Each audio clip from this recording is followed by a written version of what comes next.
them, says Lord Yahweh. From now on, my Holy Spirit will rest on them and not depart from them, and my prophetic words will fill their mouths and will not depart from them, nor their children, nor from their children, nor from their descendants, from now on and forever, says Lord Yahweh. Amen. Verse 19 ufundeka kanje. Bayakulesaba igama likaJehova entshonalanga nenkazimulo yakhe empumalanga. Ngokuba uyakufika njengomfula okhahlameza oqhutshwa ngumoya kaJehova. 20. Kepha uyakufika eSiyoni engumhleli nakulabo abakwaJakobe ababuya eziphambekweni, usho uJehova. Mina ke lokhu kuyisivumelano sami nabo, usho uJehova, sokuthi umoya wami ophezu kwakho namazwi ami engiwabeke emlonyeni wakho akuyi kusuka emlonyeni wakho nasemlonyeni wenzalo yakho nasemlonyeni wenzalo yenzalo yakho, usho uJehova, kusukela manje kuze kube phakade. Angiphindele u20 yena yedwa. U20 uthi, kepha uyakufika eSiyoni engumhleli. Yes. Nakulabo abakwaJakobe ababuya eziphambekweni, usho uJehova. Amen. Ngiye ngachaza njalo ngathi inzima le nto ezokhuluma ngami ngazi ngiqala ngakuphi. Benenzela ukulinga ngisuku mangithithiza. Amen. Ngicela sifunde incwadi kaRuth.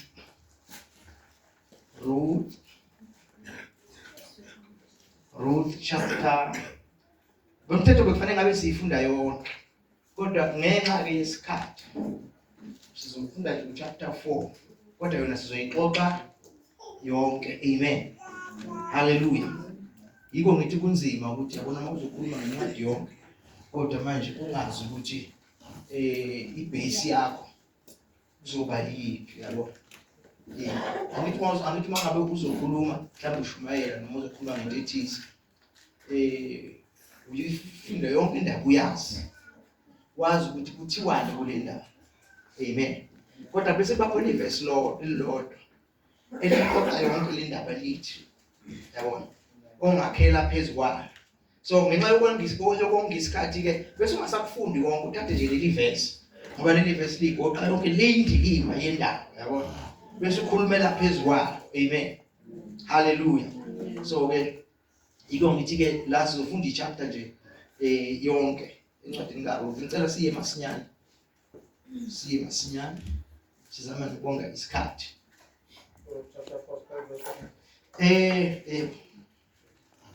uBowazi uyamthatha uRuthe. Kahle chapter 1 Chapter 4 verse 1. Funda. uBowazi uyamthatha uRuthe abe ngumkakhe.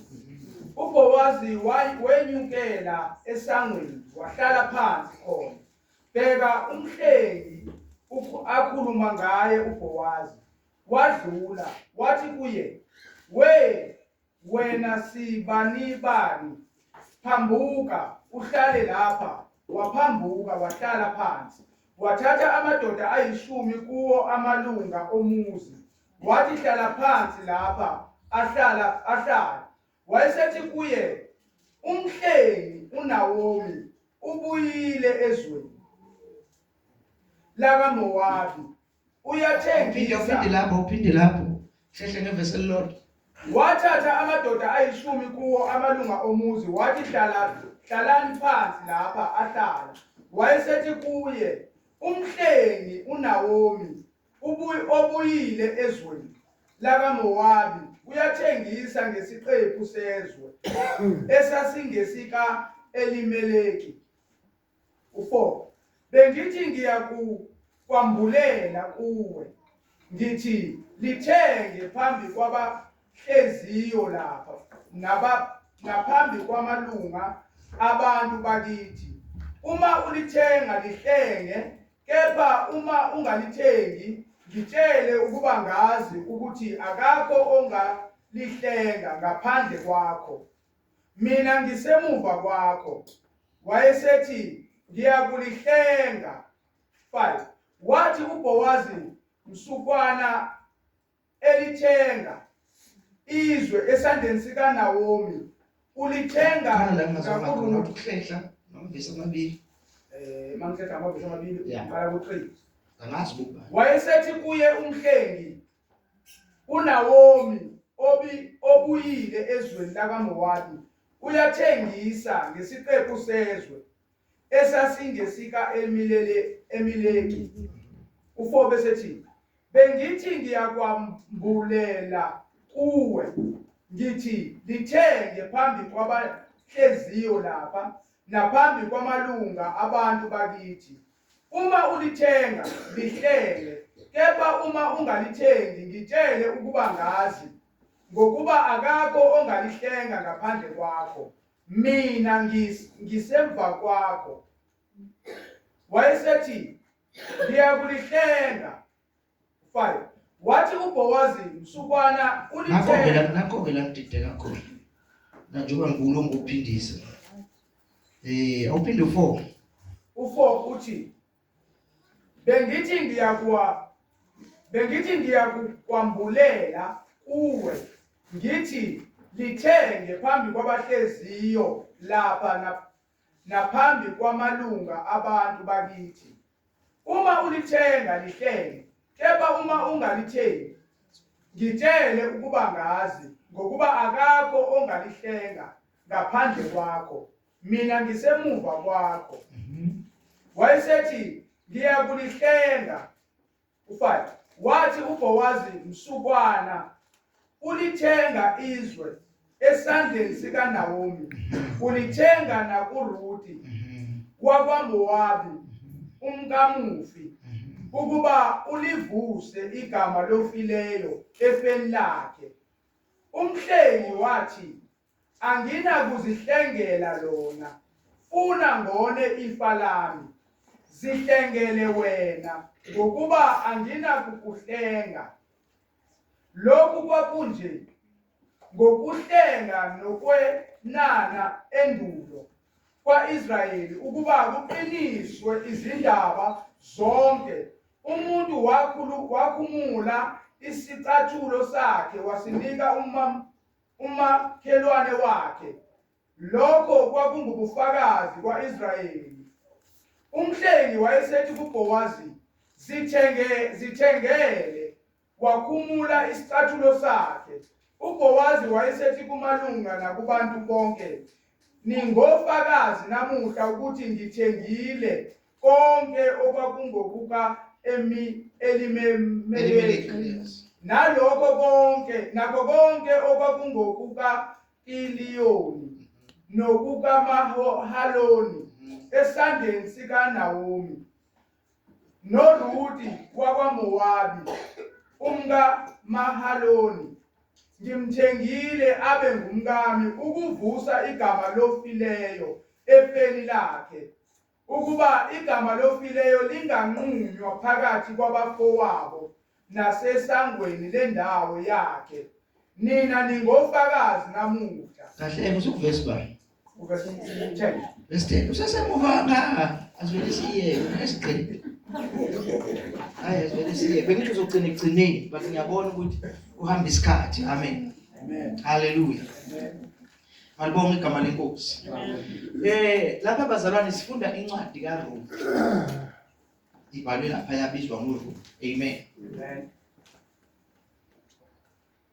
Ngithi asifunde lencwadi namhlanje. Abayazi kahle lencwadi bayibiza ngokuthi incwadi kaRuth bayibiza ngokuthi is the romance of redemption. Niyazi romance. Niyazi romance. Aniyazi bangaka abayazi. Oyedwa nje uyazi ngasichaze ukuthi yini romance.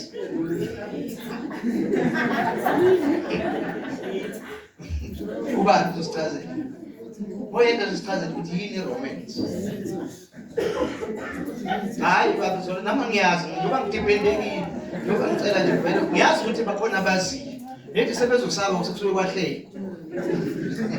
Kodwa ngoba igama lesingisi elizange likhandwe kuwe. Amen.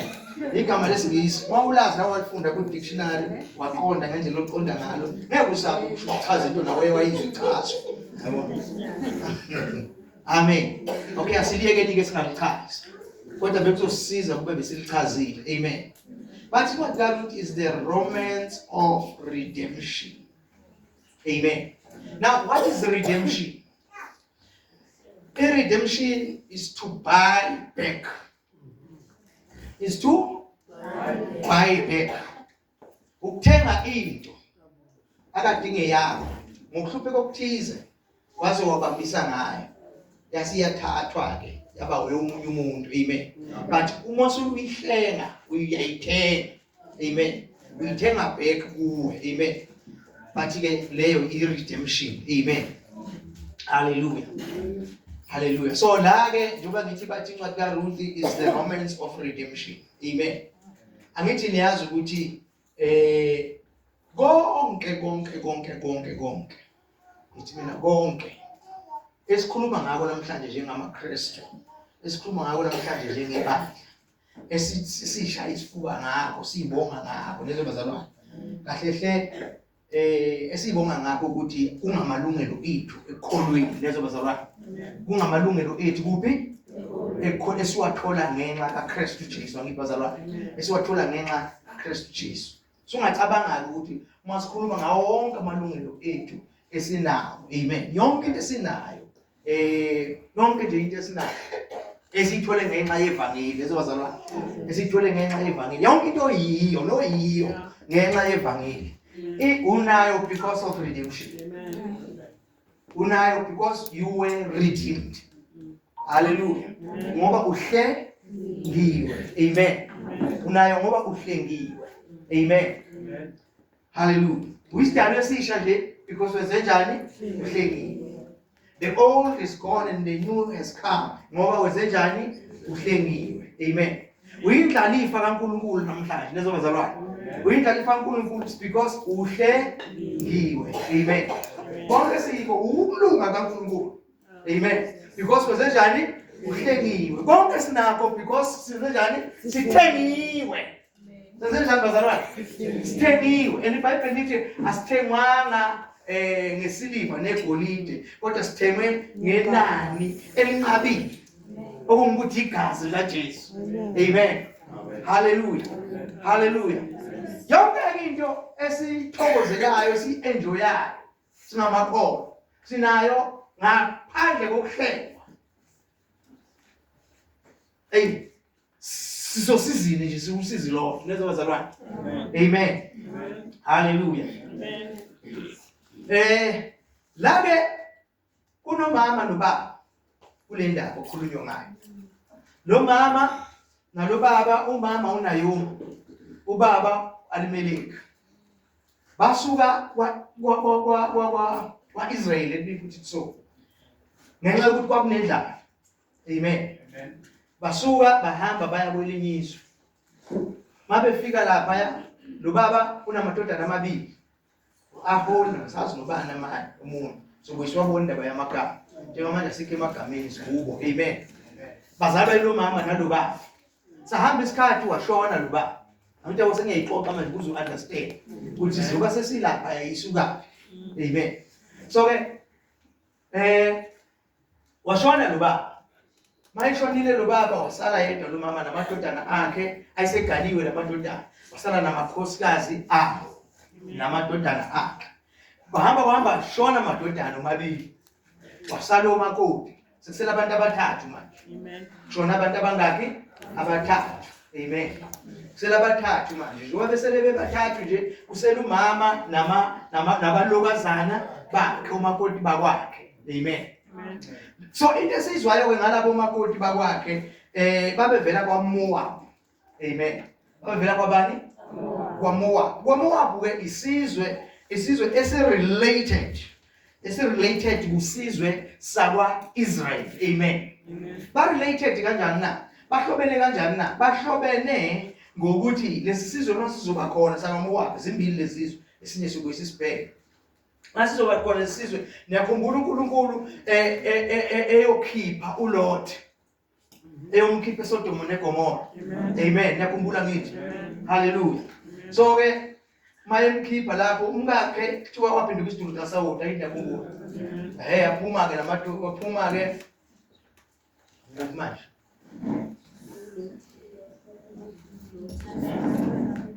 Wena nguphi? Ngitsindabeni kaLot. Waphuma namadodana akhe manje amangaki? Amabili. Yes, amadodakazi, amadodana.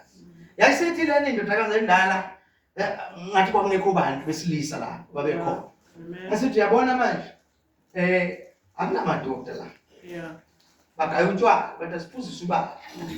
Masiphuzise ubaba wadaka ubaba bathi ke sizolala naye kuze siyitholele abantwana ngobaba. Amen. Walala ke wadakwa yangena endala yalala noyise yakhulela. Masikhulele kwahamba yazala umntwana ambiza ngokuthi Moab. Njengoba manje sizwa lamantombazane ebizwa ngokuthi awakwaMoab vela kulelo lisivele kanjalo. Sivele kanjalo ukuthi amantombazane akhe uLot alala naye kuze athole abantwana. Amen. Ngikupha nje umlando. Hallelujah. So now ukuthi wazi ngoba la esiyakhona ekujuleni kwendaba sizodinga ukuthi ukwazi kanti bebevela. Amen. Amen. So ke seseleke lo mama uNaomi usele nabomakoti bakhe ababili. Amen. uOfra noRuth. Amen. Abese kuzwa kufika izindaba zokuthi engathi uNkulunkulu sebahambela abantu le emuva. Ukudla sekukhona endaweni. Amen. Amen. uNaomi kusenesifiso sokubuyela kuphi? Emuva ekhaya. Abese ethi madodakazi akayi bantu ba sengimdala kungakusenzeka ukuthi ngingathola umntwana. Futhi ke noma ngathiwa umuntu bengathi umntwana ngiyamthola manje. Senibadala beningakwazi ukulinda abantwana bami baze bakhule la. Kuze nithungene kuze nithola abayeni kubo na. Amen. Naloko njalo kuvelaphi? Kuvelaphi lokho? Kuvela ekuthenini kwaIsrayeli bekuthiwa uma ngabe umuntu eshona manje ashiya unkosikazi kuzofuneka ukuthi umfowabo khona angene kunkosikazi akusindwe yakhe ushonile. Amen. Amen. Njengoba ekhuluma lamazwi khulunyiswa leyo background. Angisho ngazi ngizwe yini. Mayitshela labo makoti ukuthi bantu abamkhululekayo nihambele niyositholela umendo mhlambe noma yikuphi la ningawuthola khona yabona. Baleke labantu baleke labo makoti bathi cha sihamba. Sizohamba nawe siye la uyakhona. Hayi abancenga kuthola ukuthi hayi egcineni bafuna ukuhamba naye. Egcineni aphinde kaningi lento asagcine uRuth athi cha mina ngizohamba nawe. Lo munye uOfra athi agcine ikhululekile ke yena ahamba. Sizwa ke ngaye ukuthi uhamba usho na. What esizwayo ngaye manje sizwa ngoRuth. Ukuthi uRuth yena wanamathela kumamezala wakhe uNaomi. Wanamathela kuye wathi ngizawuhamba nawe. Mina nawe sohlukaniswa ukufa. uNkulunkulu wakho uzoba uNkulunkulu wami. Abantu bakini bazoba abantu bakithi nawe. Usho ukuthi uyinikela ngokuphelele kulo mama. Amen. Hallelujah. Bahamba babuyele emuva. Njengoba ubuyele emuva isimo sabo sibi. Isimo sabo sinjani? Sibi phela banalutho. Nale babedayisa bonke abanabo. Le kwaIsrayeli futhi bezoba bezala sekuliwe le. Amen. Hallelujah. Na uma befika ke le bafika le kwaIsrayeli kunomthetho osebenzayo. Lo bengiuchaza ke ukuthi ngathi ngisinguchazile ukuthi into yakho uyakwazi ukuthi uyihlele. Uyakwazi ukuthi yenze njani? Uyihlele. So ngokwezwi kaNkulunkulu ke zintathu izinto ebeyihlengwa bekuhlengwa kwenkosikazi kube indawo kube nomuntu nje servant. Umuntu uyakwazi ukuthi umhlenge nezo bazalwane. Uyakwazi nokuyihlenga wena. Ubona noma uhlenge isisebenzi akibeke kanjalo. Bezintathu izinto ebeyihlengwa. Ngoba phela laba bantu kakhulu bebe nezisebenzi. Mawufunda nje isizwe sakwaIsrael uyezwa ukuthi kunezisebenzi kunama servant. uAbraham wayenawo, uLot wayenawo, uIsaka wayenawo. Yabona?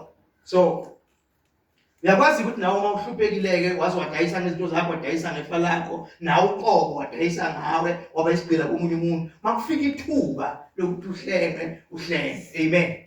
Malibonge igama lenkosi. Malibonge igama likaJesu.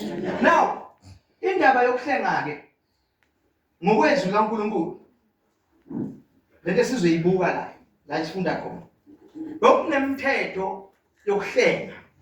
Amen. Bekunomthetho yokuhlenga noma bekunama requirements ofanele uwarishe for you to be a redeemer. Amen. To be a redeemer. Lama requirements eyokuqala ithi fanele ube umuntu more than rich, or a wealthy man. Umuntu onakho okuhlukane. Amen. I-qualification yokuqala le. Eyesibili ithi kufanele ube umuntu oyisihlobo esisondele, a kinsman. Isihlobo esinjani? Esisondele. Yabo bekuyasiboka noma ngoba kusho uma ufuna ukuhlenga, umuntu ofuna ukuhlenga befanele abe isihlobo esisondelene nawe. Angithi unezihlobo eziningi, but khona isihlobo esisondele kakhulu kunesinye. Amen. Okwesithathu sithoba ukuqala yini? Yeah, kwesibili. Yeah, kwesithathu kufanele kube umuntu willing, oyikhethela yena, okusuka kuye ukuthi uyafuna ukuba umhlengi kule ndaba. Amen. Uyafuna ukuba umhlengi kule ndaba. Igama lenkosi malibonga. Hallelujah. So njengoba siyibona ke sifunda lapha manje ku chapter 4. Yila isiyenza ke le ndaba engikhuluma ngayo. Amen. La mabefika lapha uRuth noNaomi. Ahlala uRuth afune ukuthi ahamba ayokhothoza ukuze nabo bathola abazukudla ngiyabona. Mabe hamba ayokhothoza afike ngenhlanhla angene akhothoze ensimbini kaBoaz. Amen. Hallelujah. Uma efika uBoaz uyabuzisisa insizweni nabaphethe umsebenzi ukuthi ubani le ntombazane lapha bese lamchazela ukuthi hayi malokwazana lo. Malokwazana kabani? KaNaomi. Ondoda yakhe yenzenjani? Yashoka. Kodwa wanamathela kubani? Kumamezala wakhe. Amen. Kodwa ke lithi iBhayibheli wayesethola umusa. Wafumana umusa ke kuBoaz. Amen. Amen. uBoaz wathi hayi nimbheke kahle. Nimike akhothoza okunye nikuyise nje nangamabomu yabona. Nikuyise nje nangamabomu ukuthi kube khona akutholayo. Okunye nje nikufake nasesikhwameni sakhe. Ukuthi wayithola ini? Umusa. Uthola umusa ngoba ungowezizwe kwabakwaIsrael. Akafanelekile ngokomthetho. Amen. Ukuthi angawuthola umusa. Amen bazalwane. Akafanelekile. Akawudeserve. Ukuthola umusa ngoba akayideserve lento ayenzelwayo. Amen bazalwane. Hallelujah. Malibonga igama lenkosi. So ke manje uhambe namkhumbula ngizwilanda. Namkhumbula ukuthi lo mama uNaomi mayebuya lapha uyambuza ukuthi uphuma uye wakhothoza ensimini kababa.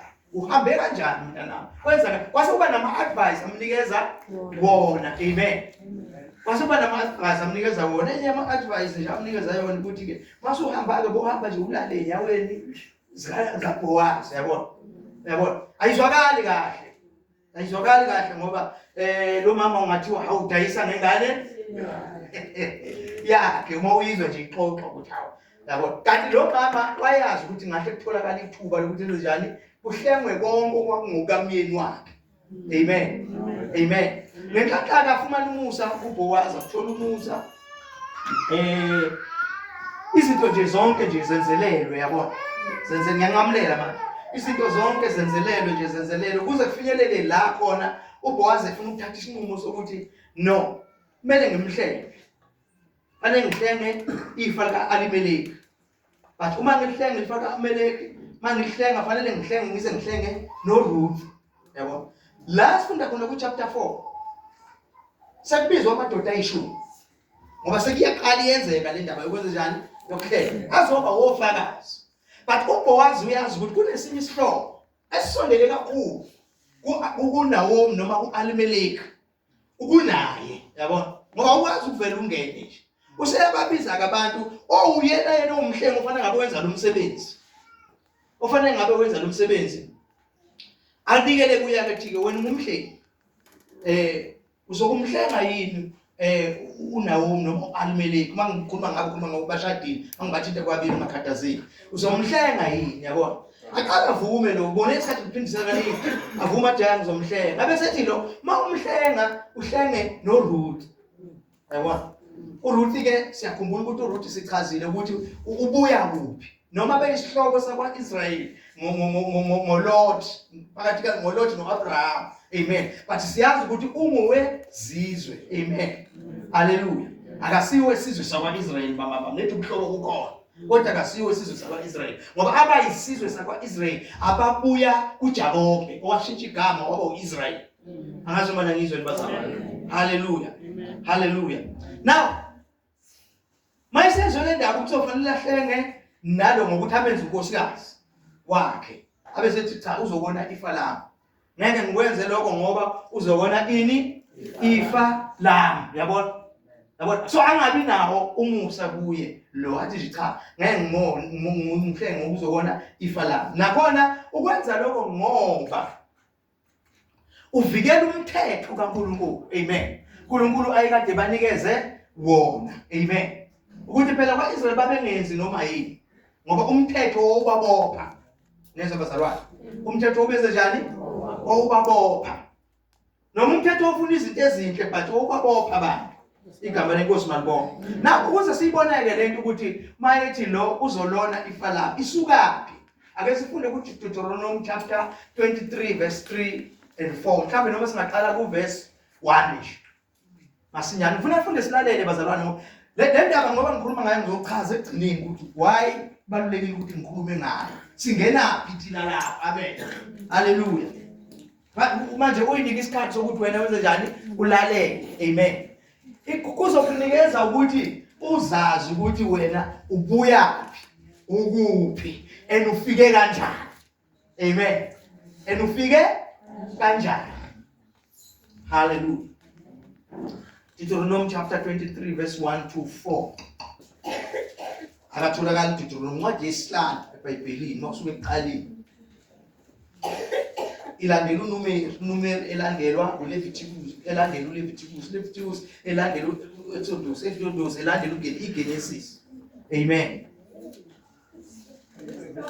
yebo abangavunyelwe ukungena ebandleni likaJehova ake siyeke verse 1 iyeke ngoba uzosusa umsindo iyeke ngoba uzosusa umsindo kala ku verse 2 umntwana wesihlahla akana kungena ebandleni likaJehova umntwana wesihlahla akana kungena ebandleni likabani ubeke ufundisise masinyane yebo ongowakhe akayi kungena ebandleni likaJehova kuze kube nasesizukulwaneni seshumi isizukulwane seshumi kuze buye kube phakathi owakwa-Amoni nowakwa-Mowabi yezwa owakwabani owakwa-Amoni nowakwa-Mowabi ngoba lamantombazane kaLothi leyo qala yathi uma ithola umntwana embiza ngokuthi uMowabi ikwazi kwavela isizwe sakwaMowabi lesibili naye yangena kuyise yathola umntwana ebizwa ukuthi uAmoni abeni bazalwane yabona so kwaba nezizwe ezimbili sakwaMowabi nesakwa-Amoni lezo bazalwane esivele kumadodakazi ethola abantwana ngoyise amen so ke manje uyezwa la babizwa njengabantwana bani besihlahla abangena kungena kuphi ebandleni likaJehova yipi ibandla likaJehova sikhuluma ngalo na sikhuluma ngoIsrayeli ngoba uIsrayeli uyibandla likaJehova amen bazalwane because when you understand bazalwane sazi ukuthi uIsrayeli wayeyibandla likaJehova uJehova ayesebenza ngalo iplan lakhe lezo bazalwane ayesebenza ngalo iplan lakhe lokusindisa umhlaba noma lokusindisa abantu asindisa umhlaba noma lokuthi uNkulunkulu aphinda abise umbuso wakhe kuphi emhlabeni so waqala isizwe singekho wabiza uAbraham wathola abantwana amen wathola uIsaka wathola uIsaka noJakobe ngokukhetha kaNkulunkulu uNkulunkulu wakhetha omncane wakhetha uJakobe wambusisa wakhona neRobhani ayikona la amen uJakobe lo mayisebaleke umfowabo ukuthi uzombulala ngoba phela umqiligile Ngelinye ilanga lithi iBhayibheli wabambana nengilosi kwaze kwacisha ukusa. Wasethi lo muntu ombambile ngiyeke ngoba sekuzawukusa. Wathi lo angikuyeki ungangibusisanga. Kusho uJakobe. Wathi kubusise lokuthi ngikubusise ubani igama lakho. Amen. Ubani ini igama lakho. Wathi mina ngumJakobe okusho ukuthi yisela nomphathi. Wathi uNkulunkulu lithi wambamba la endaweni yenyonga la waphinyazeka. Washithi uhamba usho noma igama wambamba la indawo yesizalo nezobazalwane. Usho ukuthi wathi kusukela namhlanje you are no longer Jacob but you are Israel. Igama lithi Israel lisho ukuthi uyinkosana kabani kaJehova. Siyakuphi njalo? Siyoqala uNkulunkulu uyoqala isizwe sakhe esizoba yibandla lakhe. Amen. Uqala isizwe sakhe esizoba yibandla lakhe. Amen. Into yokuqala ebalulekile uNkulunkulu njengoba eqala lesizwe sakhe esizoba yibandla lakhe upressurize noma ngithi uholwa noma ngithi ufanele kwenzeke ifulfillment yokuthi wathembisa umsindisi kuGenesis chapter 3 verse 15. So manje ufuna isizwe lo msindisi ozoza ngaso. Ngamanye amagama ngisho ukuthi enye yomsebenzi omkhulu wesizwe sakwa-Israyeli kwakungukuthi silethe umsindisi. Amen. Amen. That's right. Amen. Ukuthi silethe ini? So uNkulunkulu usebenza ngalesi sizwe ngale but uyazi ukuthi egcineni ngifuna ukuletha umsindisi, ngifuna ukuletha isolution. Le solution ubani? Umsindisi onguJesu nezobazalwane. Ufuna ukuletha yena ngalesi sizwe. Nkosi musibusise. Maningi amanye ezinye izathu esingazibala but ake ngime kuleso. Igama lenkosi malibonga. Manje funda ke sisi. Singaze silahleke. Owakwa-Amoni nowakwa-Mowabi abanakungena ebandleni likaJehova. Yebo, ongowabo akayikungena kuze kube nasesizukulwaneni seshumi ebandleni likaJehova kuze kube phakade. Yabona? So ngifuna ukuthi ubone la. Ngifuna ukuthi ibone la, fanele ubone ukuthi bekanga-deserve kangakanani uRuth. Bekangenalo kangakanani ilungelo lokuthi ayithuke eseshadwa kwa-Israyeli. Amen. Hallelujah. And ukhumbule ukuthi ayithuke eseshadwa kwa-Israyeli bekunomthetho obumelene nalokho. Yabona? Kusho ukuthi la kwangena umusa. Wangena ngomusa nezobazalwane. Wangena ngomusa, wafumana umusa inkosi yobusibusisi. Hallelujah. So ngoba uIsrayeli bengavunyelwa ukuhlanganyela nanoma isiphi isizwe bakazi ukuthi uNkulunkulu owakhe kuphela. Amen. Owakhe kuphela. Now lapha ke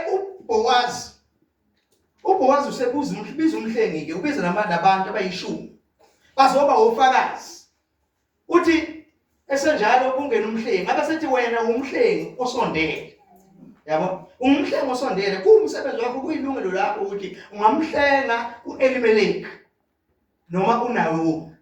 Kodwa mawuhlenga yena hlenga phela noRuth. Yabona? Ungamhlenga ukuthi mawuhlenga yena hlenga nobani? NoRuth. Nkosi musamayibusisa. Xa uyavuma lo engakeze ufuna ahlenge noRuth. Mayisenzwa ukuthi ufuna ahlenge noRuth uthi hayi nginabulona ifa lami. Sesichazileke ukuthi yini azafike kule site ukuthi uma uzobona ifa lakhe ngoba kusho ukuthi uzobona into ofaka into engafanelekile ukungena ezintweni zakhe ngoba banqatshelwe umthetho kabani kaNkulunkulu. Amen. Hallelujah. So ke namadoda ayishumi ke njengoba esekhona ke esenqaba ke lo ukuthi cha mina angeke ngihleke. Usethi lo mawuhlenga uqala uyavuma ukuthi mawuhlenga uzohlenga noRuth uthi lo angeke mina ngikwenzeke ngisafika la. Yabona? Lithi-ke iBhayibheli asifunde khona lithi-ke kwakunalo mkhuba wokuthi ukuze wenze ubufakazi umuntu wayekhumula isicathulo sakwabani sakwa-left asinikeze umakhelwane wakhe njengobufakazi ukuthi lento mayenziwa la kukhona ubufakazi abangayifakazela. Amen. So kwakhona la madoda kuzokwenziwa lobo bufakazi lobo. Amen. Simthola-ke la esalile lo uBowazi sekuyena manje oyi-next king. Okokuqala bekuyilo amkhuluma ngaye owumhlengi ofanelekile. Ngoba umhlengi uzilandulelele sokungabagama sewuphukile omunye wama-requirement ukuthi uyaqualify ukuthi ube umhlengi ngoba he is not willing. Lokho fanele ukwenze willingly. Yabo? So ukhama kuBowazi willingly. Yabo? Futhi unokwanele lokuthi angamhlenga still asala rich. Amen bazalwane. Hallelujah. Hallelujah. Akamhlenga futhi asala njani?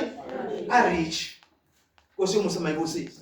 Futhi uyaqualify ngoba uyisihlobo esisondele ngoba isihlobo sabo nayo nabo Elimeleki. Amen. Hallelujah. Uyisihlobo esinjani? Esisondele. Nkosi umusema ibusisi. So ke uyabona lapha manje sekuhlangana izizwe ezimbili.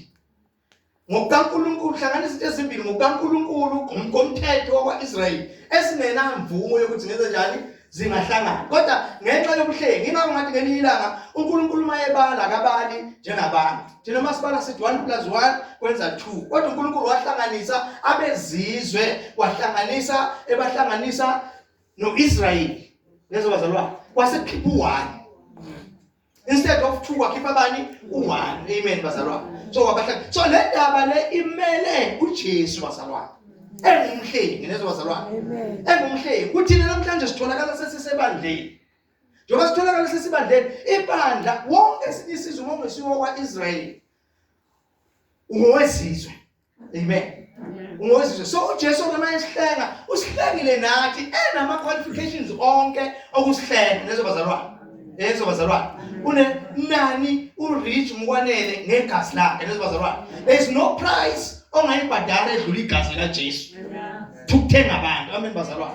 Qualification yokuqala uyayirich. Okwesibili lithi iBhayibheli uma ngabe simamukele uJesu, amen bazalwane. Simamukele sinikezwe ilungelo lokuthiwa singabantwana bakabani? BakaNkulunkulu. Kusho ngamagama uyasizala kabusha uJesu uyasizala. Ayosizala mayisizala yena usizalela ukuthi sibe semndenini kabani? kaNkulunkulu. So ubudlalo ubuhlobo bethu noJesu ubele indodana kaNkulunkulu ezala thina sesingabantwana bakaNkulunkulu. Yena uyindlalifa, thina siyizindlalifa kanye naye. Lezo bazalwane. So uyaqualify ukuhlenga ngisho abezizwe ngoba uyabazala before azobahlenga bazalele kuphi? Emndenini ongcwele, umndeni kaNkulunkulu. That's why iBhayibheli lithi ngaphandle kokuzalwa kabusha akwenzeki ukuthi umuntu ezenjani abone umbuso kaNkulunkulu. Ngaphandle kokuzalwa kabusha akwenzeki ukuthi umuntu ezenjani angene embusweni kabani? kaNkulunkulu. Hallelujah bazalwane. That lokuphethe argument uma sunolwazi lwayo. Kuphethe argument yokuthi thina abantu abamnyama singamalulwane. Sithatha into yabezizwe abentu bazalwane. Ngoba namhlanje une-argument enkulu ukuthi abantu abamnyama bangamathatha. iBhayibheli lafika nabelungu, uJesu wabelungu. Amen. So ufuna uzazi ukuthi wena ungena ngaphi, ungena kanjani, uqualify kanjani ukuthi ube umntwana kaNkulunkulu, ube ngowesinye isizwe. Amen bazalwane. Sewuyazi ukuthi manje usesiyo owesizwe sakini sokuzalwa kwakini biological. Amen bazalwane. Uzelwe kabili ngoba uzelwe ngokwenyama. Wazalwa umZulu, wazalwa leso sizwe yiso but uma umukela uJesu njengenkosi umsisi uzalwa kabusha, sewuzalelwa kuphi? Emndenini kaNkulunkulu. Lesikhathi uzalwa kabusha yenza khuluma la last ngokudlulile sathi makuzala umntwana. Amen.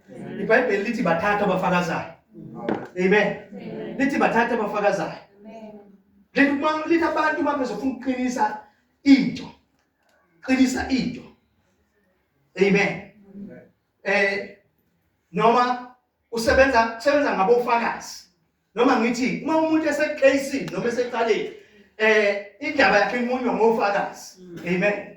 Hallelujah. Bese lithi uma abantu bekwazi ukumukela ubufakazi babantu, kangakanani ubufakazi bakaNkulunkulu? Bese lithi ngoba bathatha abafakazayo. Lithi amanzi negazi. Kungesiwa amanzi negazi kuphela nomoya. So ngamagama ubufakazi bakaNkulunkulu lo ukuthi usizele lezo bazalwane. Ngoba amanzi eBhayibhelini amela izwi likaNkulunkulu. Usizele ngezwi. Amen bazalwane. Igazi likaJesu lazoyiqinisa lento ukuthi it happened, yenzekile lezo bazalwane. Okuyinani elinqabile. Amen bazalwane. Hallelujah. Kwazalwa nomoya ingcwele ukhona njani? Uyafakaza la lezo bazalwane. Angithi iBhayibheli lithi yena loyo moya ukuthi uyena osinikeza ukuba sikwazi ukuthi aba baba. Naye sikwazi ukukhala sithi aba baba uNkulunkulu. Ngamanye ungubeka ukuthi impela uNkulunkulu uzwe. Do you know ukuthi ku difficult kangakanani umuntu ongazange amamukela uJesu njengenkosi nomsindisi ukuthi athi uNkulunkulu baba? It's not I understand futhi akayizwa lento futhi kukhulu. It's hard for yena ukuthi athi baba wethu uNkulunkulu. Wayebuhadi na akunakufakaza khona phakathi kwabo. But wathi wamukela uJesu njengenkosi nomsindisi, kulula ukuthi mawuthandaza ukuthi baba wethu osezulwini. Mawuthi ukuthi baba wethu osezulwini uthi yes ngaphakathi kuwe. Abanye umuntu angasho athi baba wethu osezulwini ngokufunda baba wethu osezulwini ngobhalelwa. But there is no witness, ayikho into efakazayo ngaphakathi kwakho uthi yes kunjalo. Hallelujah. Amen.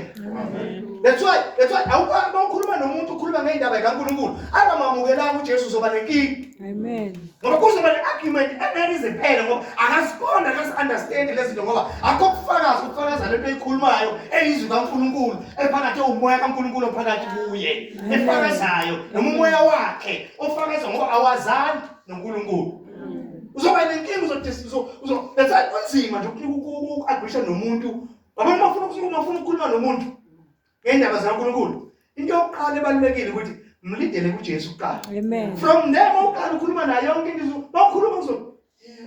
Noma sakhuluma mhlawumbe zama ukufihla kuwe kodwa ngaphakathi kuye khona ukuthi Amen. Siyacaca manje le. Siyakhala. Ya. Amen. Amen. So ngifuna ukuthi ngiyala endabeni ukuthi sizazi ukuthi thina singena kanjani kube sibe yisizwe ngoba kuthiwa namhlanje siyisizwe sikaNkulunkulu. Neze bazalwa. Angithi iBhayibheli lithi inkonda lapha lithi nina niluhlanga olukhethiweyo. Niluhlanga olukhethiweyo. Lokho ukuthi niluhlanga olukhethiweyo kusho ukuthi kusitshela ukuthi sazi ukuthi kusukela manje we are no longer ours. Amen. Ngamanye amagama asa-ownwa nawo omunye umuntu. Amen bazalwane. Ngamanye amagama sesiyazi ukuthi sikhethwe uNkulunkulu. Neze bazalwane. So usikhethele something. Njengoba besikhetha usikhethele something. Njengoba besikhetha useparate usahlukanisele yena. So uma siphilela yena. Akusemina ophilayo kodwa uKristu ophila kimi. Neze bazalwane. So kufanele u-understand khona ukuthi lento esingene kuyo lento esikuyo we must know, kufanele sazi injongo yayo, ipurpose yayo. Amen bazalwane. Hallelujah. Amen.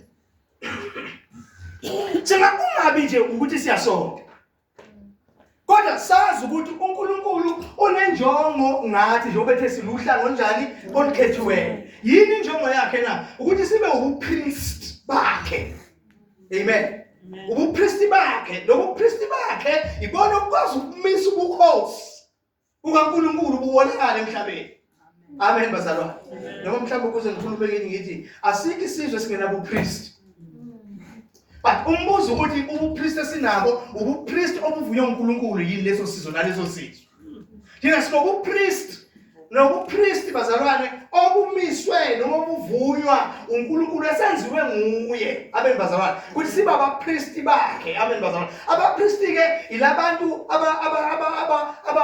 abakhuleka abashisa impepha. Ilabantu abaya kuNkulunkulu on behalf of abanye abantu. Amen bazalwane. On behalf of abanye abantu nakhona kunama qualifications ukuthi ube umpriest kaNkulunkulu. Amen bazalwane. Yonke senza siqualify kuba abapriest kaNkulunkulu it's because igazi lika Jesu. Even ku Old Testament abapriest bebesebenzisa igazi. Noma bekesile igazi lika Jesu bewegazi lamathole namawundlu but akhomba iwundlu elizayo elinguJesu.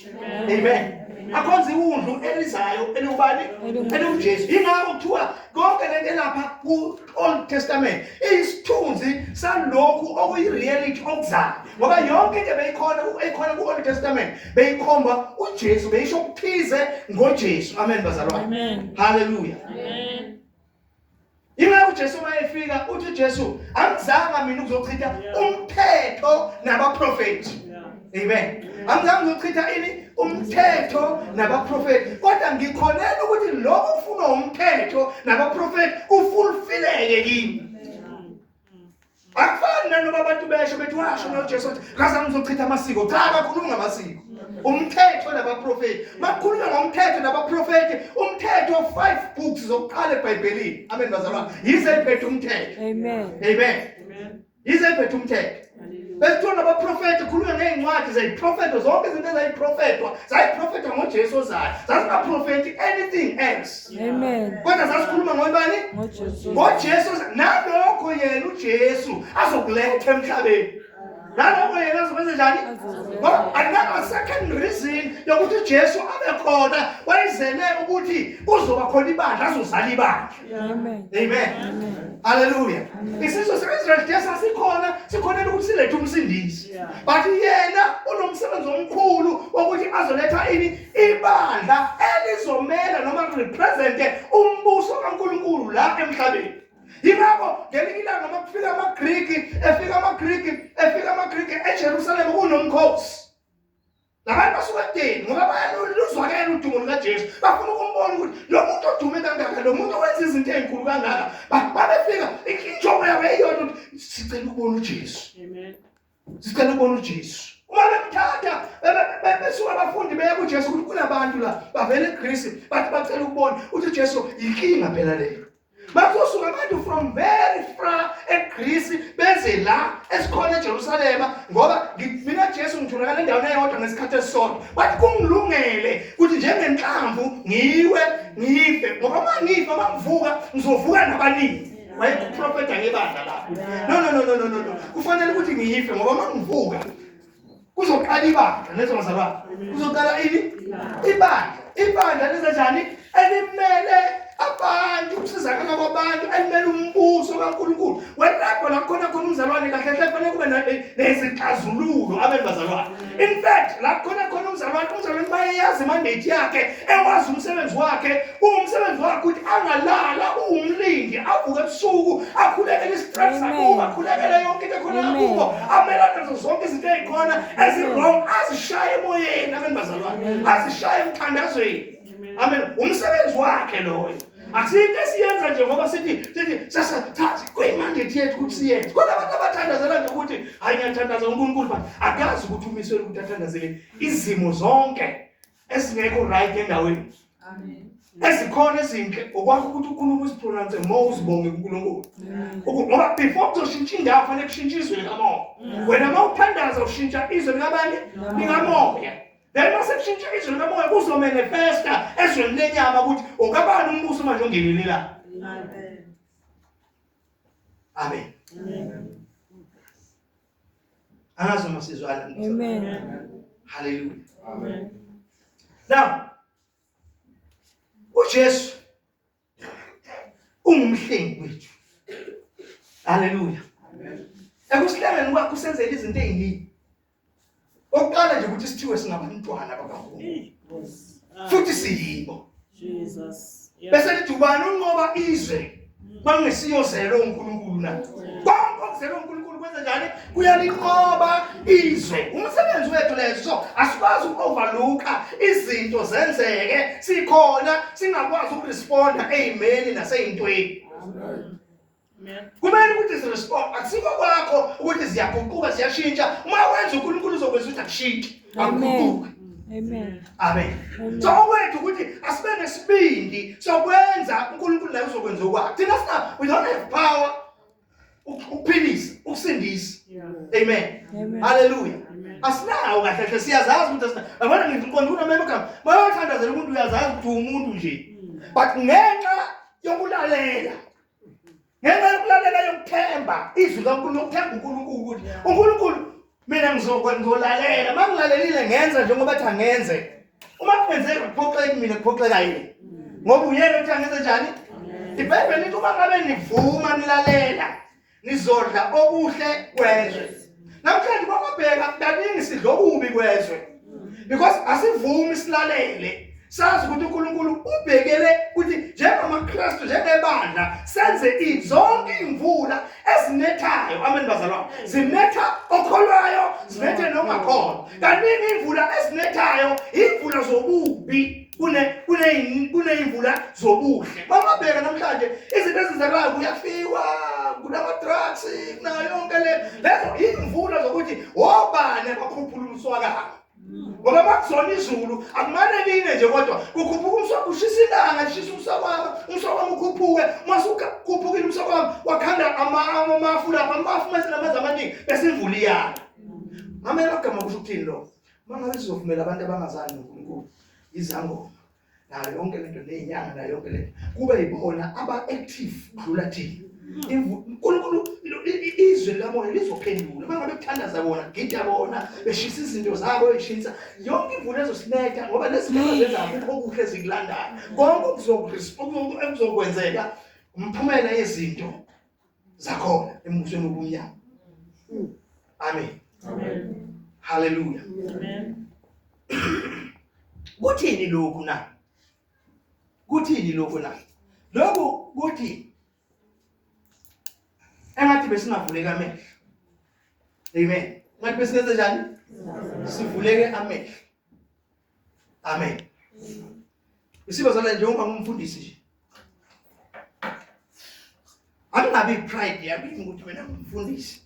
Kodwa ngibe ngingawazi imandate yami umsebenzi wami ngumele kufanele ngiwenze. Amen. Ukuthi yini efanele ngiyenze. Kufanele amehlo ami kamoya avuleke. Ngize kube nokwazi nokuqonda ukuthi yini okuyicebo likaNkulunkulu ngempilo yami. Amen. Hallelujah. Ake sivule lapha kuncwadi yabaseFesu chapter 1. Ufuna nje le verse elilodwa. Siqala ukufunda kuverse yabaseFesu ne? Ngoba ngihluleka ukuyichaza ngamazwi manje ngifuna ukuchazwa ivesi. Ngifuna ukuchazwa ivesi lento engifuna ukuyisho. Yazi ukuthi mina ngiyikhuluma lento engiyikhulumayo kodwa abanye abantu ngiyazi ukuthi lento engiyikhulumayo it makes no sense. But noma ingasingenzi sense kuwe ngifuna ukukutshela ukuthi impendulo zakho konke zila. Impendulo zakho konke zikuphi? Zila. Awufunde ku verse 17 sibona ukuthi bathini ko chapter 1.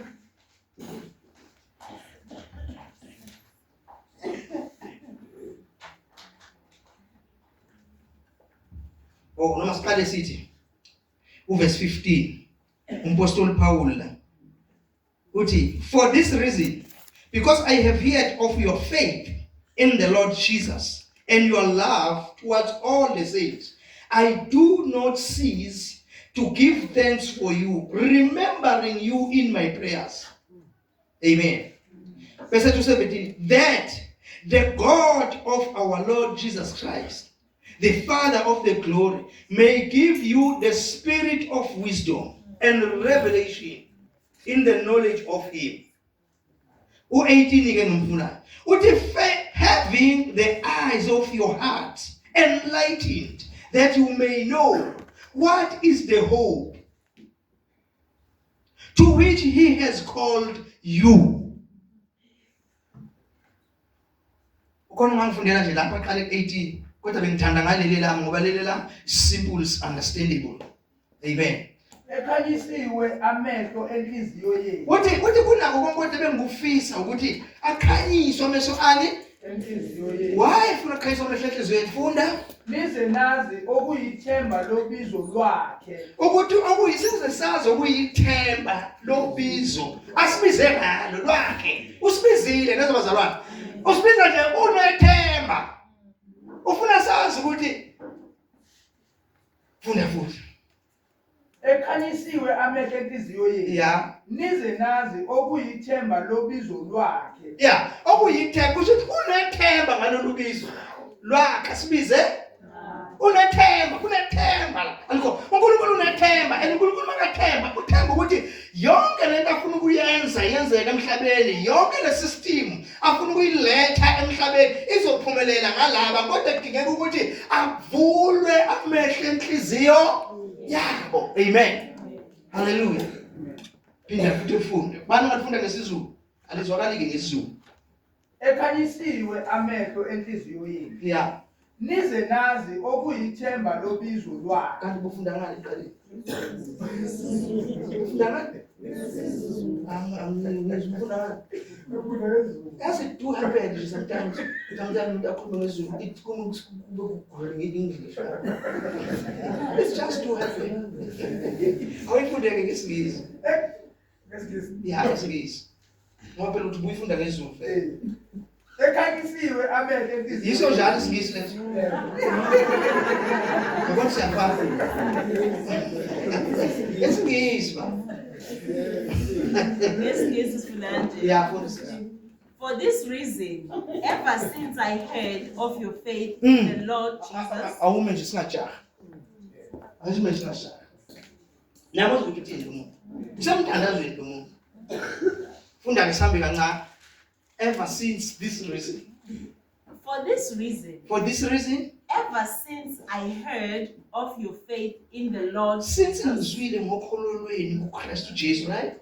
and your love for all of God's people, Eninalo kwabanye abazalwane, right? I have not stopped giving thanks to God for you. Angizange ngime ukubonga uNkulunkulu ngani.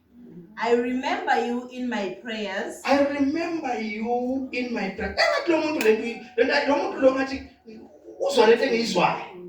Ngoba lento akhuluma ngayo la manje lento engikhuluma ngayo ukuthi kubele ukuthi sizazi sicacele ukukhanye avulwe amehlo endlini sazi ukuthi lo yini ubizo lwethu. Sibizelweni njengebandla. Amen. Because nowadays kule insuku esiphila kuzo ibandla ungathi yibandla ungathi liyaphila uma wena uphumelela unendlela unemoto ubusiseka ngathi cha ibandla liyaphumelela ke li successful. Amen. Linjani? Li successful.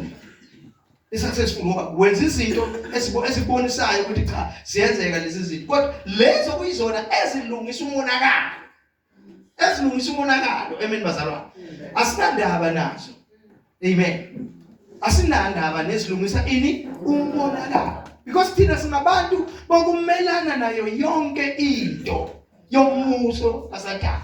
Ingakho athi uJesu phezu kwaleli dwala I will build my church and the gates of hell umbuso omnyama angeke ulahlule ibandla. Amen. Amen. Hallelujah. Manje kusho ukuthi yonke into esiyenzayo as a church esifundisiwe siyenzayo siyanikela siyathandaza siyaworshipha yonke into esiyenzayo sithanda abanye abazalwane siyanakekelana sisodwa yonke into esiyenzayo siyathandaza senza yonke into ukukhonza lokho kwenze njani lokho ukukhonza kwethu kukodwa kucreator i-atmosphere and the environment of God. Nezo bazalwane. Ukuthi whatever uNkulunkulu afuna yenzeke endaweni izokwenzeka kalula ngoba i-environment noma i-atmosphere kuleyo ndawo i-favorable for the free movement of the Holy Spirit. Amen. For the free movement of the Holy Spirit. Malibonga malengosi. Angazi noma kuzwakele bengifisa nje ukusho bekuyisifundo lesi kodwa ukuthi ufundeni uzweni kodwa engikwazi ukuningi ngikhuluma and lokho ngikhulumile khona ngenjongo yokuthi kube khona ubumnyama obusukayo kube khona okusondelayo kokuqala ukuqonda ngenye indlela oqala ukuqonda kube khona okwenzakalayo kuwe ukuthi wena don't compare yourself nabantu abangakhona. Because imission yenu ayifani.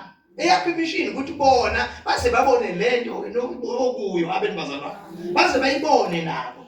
Amen. Ukuthi bona bayagxeka ukuthi bona benza ini vele bafanele ngithi aphuthekisiwe amehlo engqondo yabo. Amen. Hallelujah. Sometimes kwesinsikhathi singagive up umsebenzi kaNkulunkulu ngenxa yama criticism, ngenxa yokukhulunywa kwabi kwebandla abenibazalwane. Amen. Njobe bayakhuluma nje kuqala namhlanje la khulunywa kuqala babi liqala. Amen. Liqala. Kodwa ngoba lento yayitholwa abantu. Yayitholwa abantu ababeyitholile beyazi ukuqoka abantu ukubaluleka kwayo. Bathi noma bebaleka behlushwa bezingelwa beshaywa bephulwa beshiswa benziwa yonke into babaleka bebodwa babaleka nevangeli. La bafika khona bafike banitshana. Amen. bona babelitshala nje indaba yokuthi kubalulekile ukwamukela uJesu, kubalulekile makuthi ngoba indaba yokuqala ebalulekile leyo. Amen. But mase sifikile kuJesu sabamukela, kufanele sazi ke manje ukuthi sewengezelelwe wajoyinwa emzimbeni oyibandla lezabazalwane. So ke nje usujoyina emzimbeni oyibandla, sekufanele ukuthi ufanishine ngale lo mzimba wonke ukwazi ukufanishina kahle ngoba uyisitho na uyazi role yakho okufanele wenze njani uyidlala. Amen. Hallelujah. Ebandleni into ebalulekile ukuzosebenza nokusidiscover nokusunderstand ukuthi liyini mina lami iqhaza ebandleni. Ngoba angeke ukwazi ukusebenza ungasidiscover. Amen. Amen. But bese udiscover necebo likaNkulunkulu. Khona abantu abasebenza ababusy but abaqalisi ukwenza intando noma into efunwa uNkulunkulu. For many times I've heard abantu sebeyoshona athi hey ngisebenzile kodwa azange ngimlalele uNkulunkulu. Yonke lento ebengiyenza azange ngimlalele uNkulunkulu. Aphenduke egcineni but usaphenduka nani ngoba isikhathi sakhe sesiphelile. Ngizobantu abaningi abarepent egcineni angasenamandla, angesenalutho, eseguleni ukuthi vele uyahamba emhlabeni. Abone ukuthi yonke lento ebengiyenza akusiyo lo uNkulunkulu ebefuna ukuthi yenze njani? Yenze. Amen. Because amabandla sephendulwe anziwa izinto ezithandwa yithi. Asangenza le ehloswe nefunwa ubani engikwenzayo mina nokumuntu yoba umqhelekile ukuthi inkosi ngiyenze kona na. Amen. Obubeke ukuthi ngikwenze na. Uma ngabe kungathinti icebo likaNkulunkulu nokuthi futhi uyalazi yini icebo likaNkulunkulu ukuthi liyini. Uyalazi ukuthi liyini. Libhaliwe lila izwi likaNkulunkulu. Icebo likaNkulunkulu. Amen. Hallelujah. Hey bazalwane. Angivele ngistop la. Awazi kumnandi kanjani.